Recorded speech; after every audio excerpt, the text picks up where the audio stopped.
All right, our speaker for today is Reverend Joyce Zorger, the Queen of White Feather Ranch and the caregiver of her puppies. So Joyce is going to talk to us about Seasons of the Spirit. So go ahead, Joyce.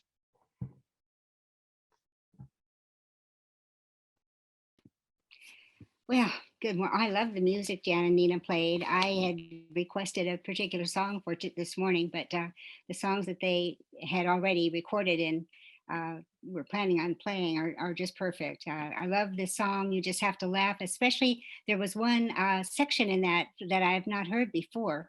I think it was toward the end of the song that was quite special. Last month I spoke on going from scared to sacred and just see the change. And I like that. And I've been using that myself by going from scared to sacred. And one of the things that my talk this morning, I've changed it to Seasons of the Spirit because my going from scared to sacred, reading this little day book for years and years. I don't know how old it is. It's got to be 20 years old. And I read it every morning, and each morning is something special. And I and that to me, that little book helps me to find those sacred moments. And I because I was going to call my talk "Finding Sacred Moments," and I realized that I have so many ways that I do that, and I'm sure that listening to our special messages every Sunday, that we've gotten so many tools that we can help us to move through life and deal with the changes that take place. And change is just it's just inevitable. And of course our theme for this month is welcome change. And I wanted to, before I do, I'd like to comment about the beautiful the reading that Larry did from our little book, The Daily Word from Unity, and it's about faith. And to me, if it wasn't for my faith, I don't believe I could carry on as well as I'm doing, and be able to find things to laugh at. It's so important to find ways to laugh. Even my clown that our daughter sent us to scare away the wild pigs, that I took and placed on our porch because I thought it was going to rain, and it was still activated. And a neighbor came over, and it scared her so much, but it gave me the best laugh of my day. And I guess I'm a little bit sadistic, but I thought that it was so funny, her reaction. I'll never forget it. Anyway, I would like to read to you this little section from this book. It's called Seasons of the Spirit, and that's what I named my talk after this morning, as I said before. It says, our faith will change us. First, I'd like to say that this book is for people in midlife. So if that's true, my midlife, that means I'm going to live to 160 something. So it really is for any time, and especially for us as we're moving through the aging process. I think that this is a very worthwhile book to have on hand. But this is what it says about faith. Our faith will change us. We may reverence silence in a new way. We may be drawn to periods of silent prayer. Our actions become more and more continuous with our beliefs.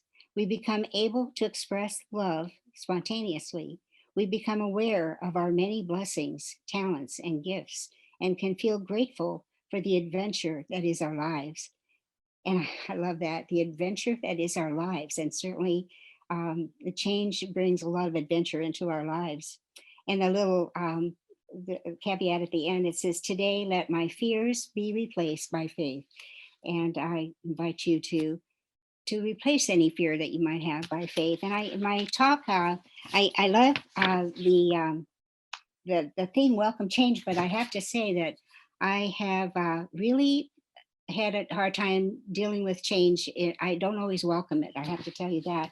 I think the I have to go back and think about fall. And fall is referred to as a season of the gathering.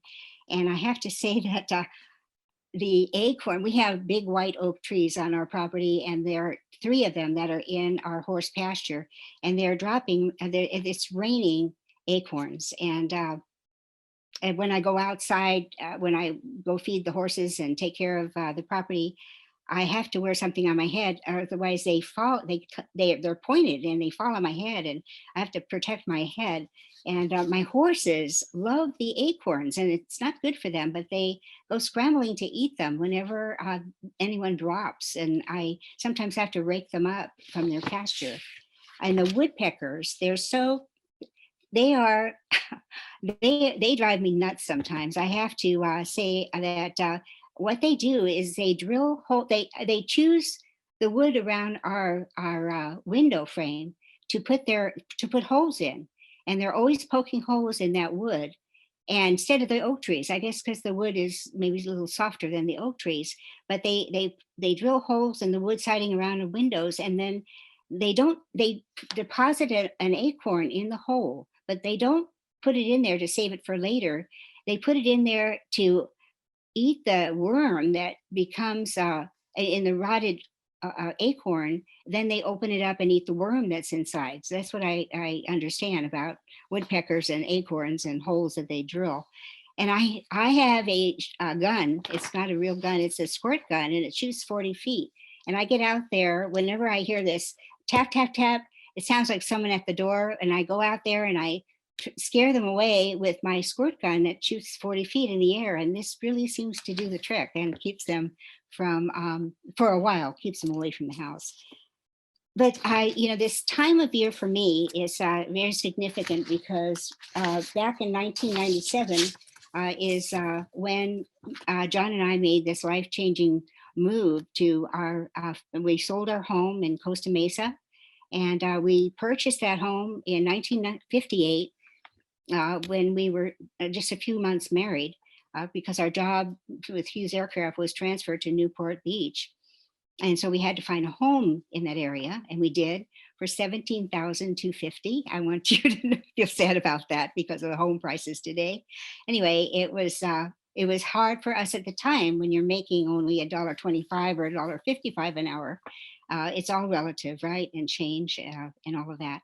So we had such an accumulation of memories and stuff that we just gathered up. Speaking of gathering, over the years, 39 years we were in that home, and so many memories. Our three daughters were raised there. Beautiful neighborhood at the time. They had friends in the neighborhood. We had a lot of friends in the neighborhood. It was a perfect setting for us at that time. And it was hard for me to reconcile that move because of the memories. And John convinced me. He said, "Well, Joyce, when we move, we'll take the memories with us." And that was consoling to me. There was a lot going on at the time. I was teaching at Orange Coast College at the time, and I had to give the finals. I had to correct the papers. I had to get the semester grades in. And I don't know how I did it looking back, but I was a lot younger then. And so I realized that as we get older, we have to, as we move through this aging process, I have to be gentle with myself and realize I can't do all that I used to do. And I think we all need to come to that conclusion. And that probably is one of the hardest things about change in my life, is dealing with the changes within the things that I'm able to do. At the time, my mother, she was in a horrible car accident, and she had to be in a nursing home, but I went to visit her every day, almost nearly every day at the time. She was close by, lived close by. And my intent when we bought our home here, I had intended to bring her with me to a larger home and find that she would settle in here with us, realizing then that I could take care of her. I am realizing now caretaking is a full-time job. I don't know, I'm learning that with my dear husband, who needs me pretty much 24/7 a day. So many times I wished I could attend places that I used to go, get in my car and drive, and I have to realize I need to get someone to stay here with him. And now he is resenting me being gone, so I've got to to deal with that. But I'm getting sidetracked here. I want to say that when John is very stubborn. He's an engineer. He's German, and he gets something in his head that he's going to do. And his idea back then was to move everything, all our furniture, all our belongings in our horse trailer, pulled by our truck. And he did for several weeks. He was doing that. And it was rainy. It was a rainy season that year. I think we had 52 inches of rain that year. But I thought ahead, and I managed to have a truck, not a truck, but a van on hand. I had decided that I was going to make sure that before the house, the closing, when the escrow closed, that we had all of our things moved out. So I had a van company be prepared to come and take out the rest of our things. But they actually filled that whole van, that moving van. So we had so much still left to deal with. So anyway, we moved here, like I said, in 1997. We moved in December 20th, and it was quite, we have 6 grandchildren at the time, and managed to have Christmas gifts for them. And I don't know, looking back, it's like, I wished I could do even a fourth of the things I used to be able to do then. But back in 1998, in February of 1990, I was never able to get my mom here. She passed away in February 16th, 1998. And I think she just had an opportunity to let go. I wasn't there all the time, and it was easier for her to just make that transition. And I probably did her a big favor, because she was in her late 90s, and her life was certainly, her body was not supporting her soul, and her soul decided it was time to leave that body that was no longer able to serve her.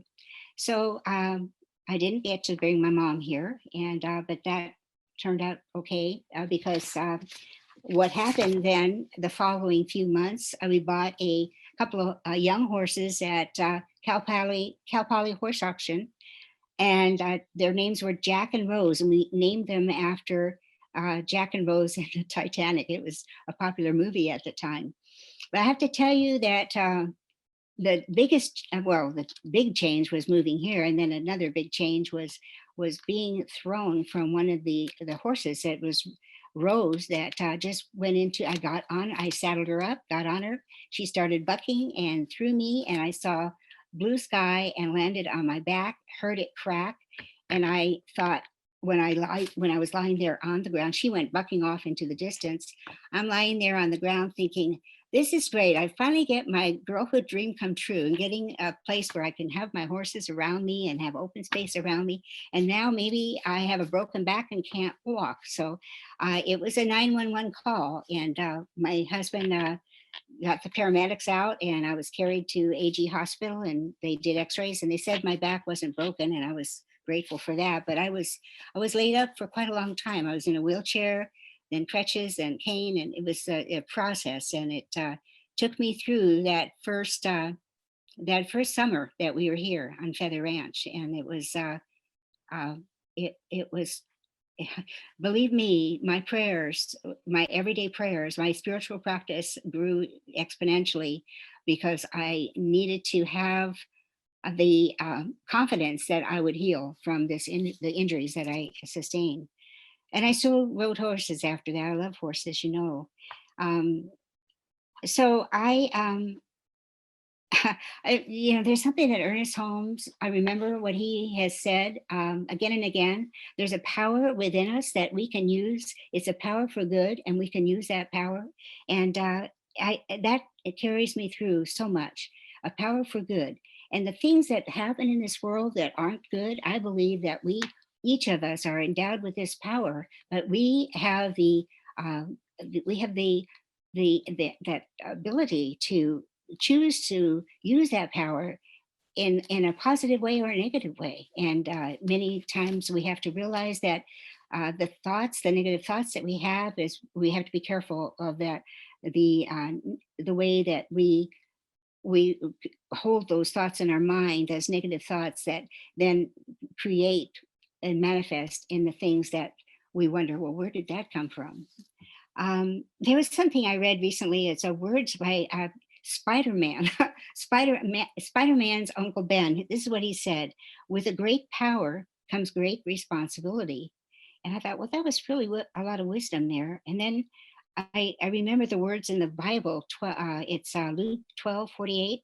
To whom much is given, much is required.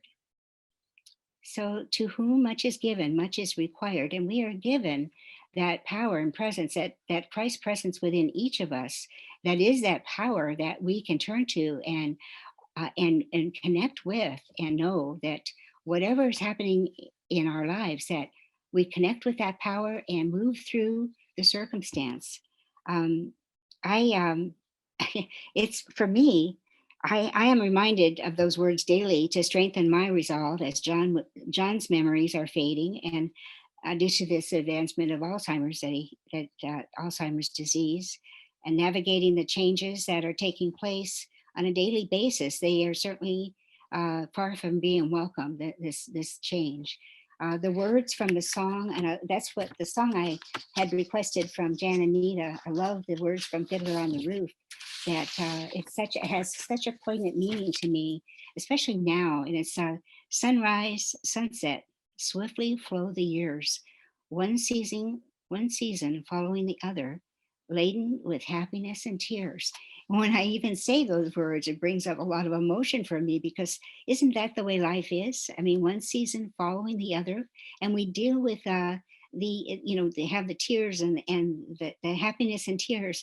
And one of the things that I find I'm able to do more, especially when I can um, feel that the release of the tears come more easily for me today. And sometimes when I'm able to just let go and allow those tears, I feel so much better afterwards. I feel like it's a cleansing. So I know that that is something that our bodies have a way of helping us calm after the storm. And there's something that Ernest Holmes, I wrote down what he wrote. I love the things, the wisdom of Ernest Holmes. He's the founder of religious science, Science of Mind. And as you know, I'm a religious science practitioner and a minister. And I love Ernest Holmes' words here. He says, no matter what confusion appears at the surface of your life, there is always a place of calm at the center of your being. No matter how turbulent the waves may be on the ocean of your experience, beneath there is a changeless peace. And the song that Rich and Jan sing, "Go There Now," is one of my favorite songs that they sing. And it really tells me that when we are able to go to that center, that is where that we experience that changeless peace that passes all understanding. I've always liked that too. I hang on to these special words, and anytime I hear or read or anything like that, I have journals. I have journals, so many journals, and I write down what it is that inspired me. And then when I'm feeling less than inspired, I go back to those journals, and they lift me up. And that's something that I am grateful that I take the time to do that. And no matter how busy I am, we have to care for ourselves. That's so important to remember that. I am close to completing my talk, and I would like to say that in closing, that my book, Seasons of the Spirit, encourages me to live fully in the reality of the days I've been given. To live fully in the reality of the days I've been given. But before I release and let go of this message this morning, there was something I have noted here that I'd like to share with you from Seasons of the Spirit. Again, I'll show you this book. You can see that I've had it for years, and I have all these pages tagged, and I go to whatever I go to, it seems like just the right thing I need to read. But I'd like to read this. It's get a sip of water before I do.